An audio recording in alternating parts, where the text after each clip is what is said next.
Imagine it's 1970. You're walking down a street in Chicago when a police officer suddenly stops you. The reason?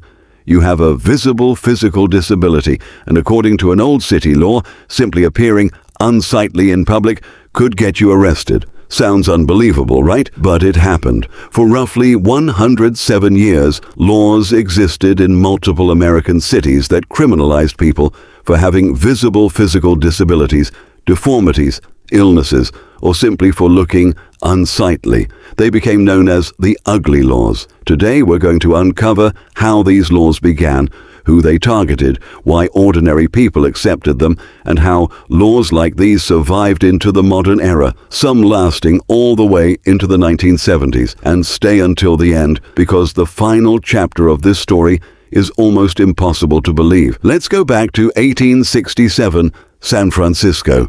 The Civil War had just ended, and American cities were changing rapidly. Thousands of people were arriving in search of work. Among them were poor immigrants, people living on the streets, and soldiers returning from the war with serious injuries and permanent disabilities. City officials increasingly viewed poverty and visible disability as a problem.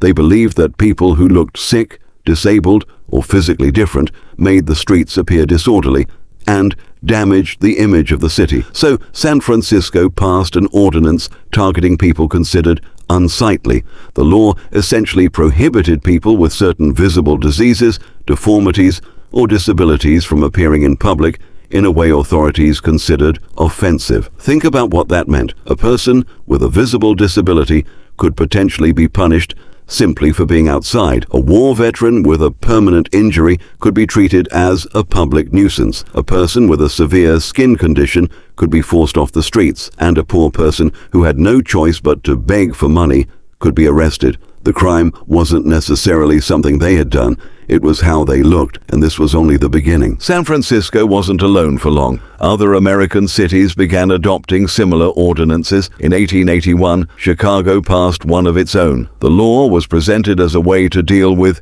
street obstructions and public begging, but in practice it could be used against poor people and people with visible disabilities who were considered undesirable on city streets. Those who violated the law could face fines, and if they couldn't pay, they could be sent to a poorhouse, an institution where impoverished people were confined and provided with basic shelter under harsh conditions. There was even an important exception in Chicago. Disabled Civil War veterans could be exempted. Why?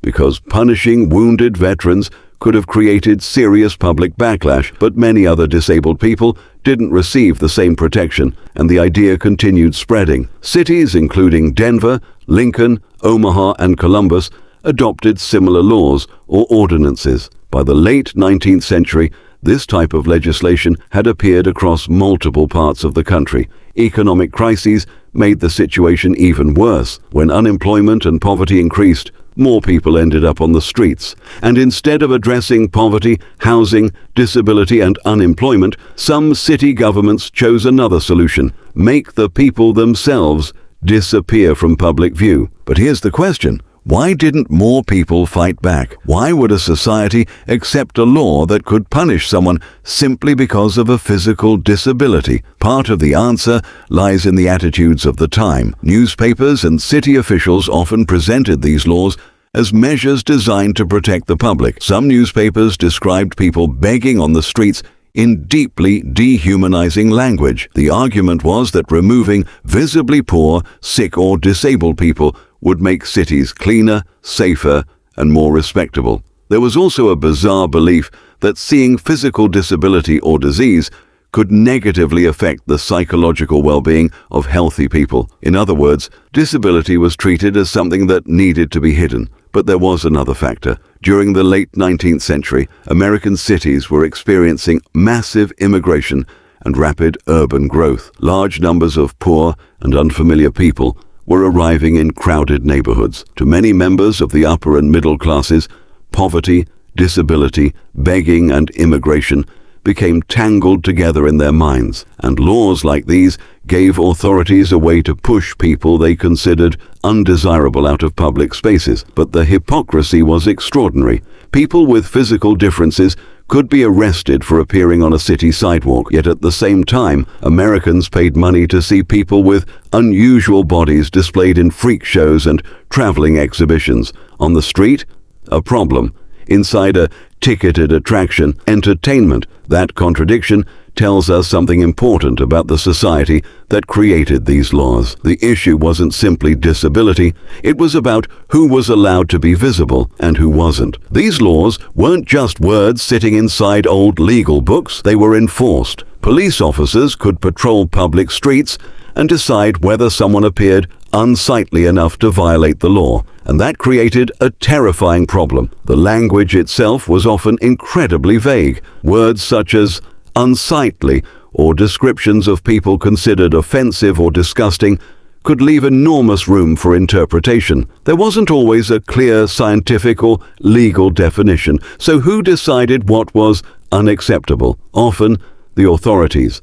Imagine walking down the street knowing that an officer could look at your body, your face, your injuries, or the way you walked, and decide that you didn't belong there. Even something as simple as an unusual walking pattern could attract attention. And if you were poor, you had an even bigger problem. Fines could be imposed, and if you couldn't afford them, you could potentially end up in a poorhouse or jail. For someone already living in poverty, the system could become a trap. You couldn't work because of a disability. You couldn't afford housing. You appeared in public because you had nowhere else to go. And then the government could punish you for being visible. That's what made these laws so disturbing. They didn't solve poverty. They didn't treat disabilities. They didn't create jobs. They simply pushed vulnerable people out of sight. Now comes the strangest part. How could laws like these survive into the 20th century? America had automobiles, television was emerging, the civil rights movement had transformed the country, humans had reached the moon, and yet some of these old, ugly laws were still sitting on the books. The answer is surprisingly simple. In many places, the laws weren't actively enforced anymore.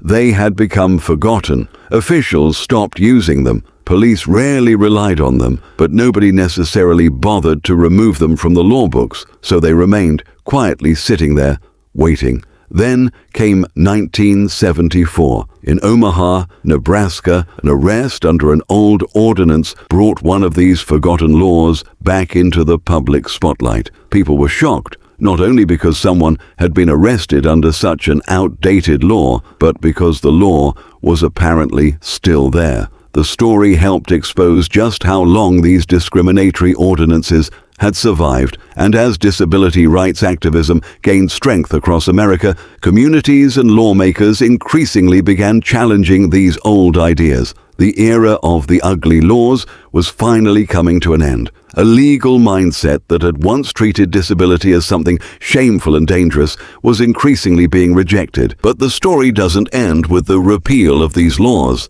because the fight for disabled Americans didn't stop there. Over decades, disability rights activists organized, protested, filed lawsuits, and demanded something that should have been obvious all along: equal access, equal dignity, equal rights. That movement eventually helped transform American law. Then, in 1990, the United States passed one of the most important disability rights laws in its history, the Americans with Disabilities Act, or ADA. The ADA prohibited discrimination against people with disabilities in areas such as employment, public accommodations, transportation, telecommunications, and government services. Think about the transformation. A country that once allowed cities to punish people for appearing unsightly eventually created a federal law designed to protect people with disabilities from discrimination. That change didn't happen overnight.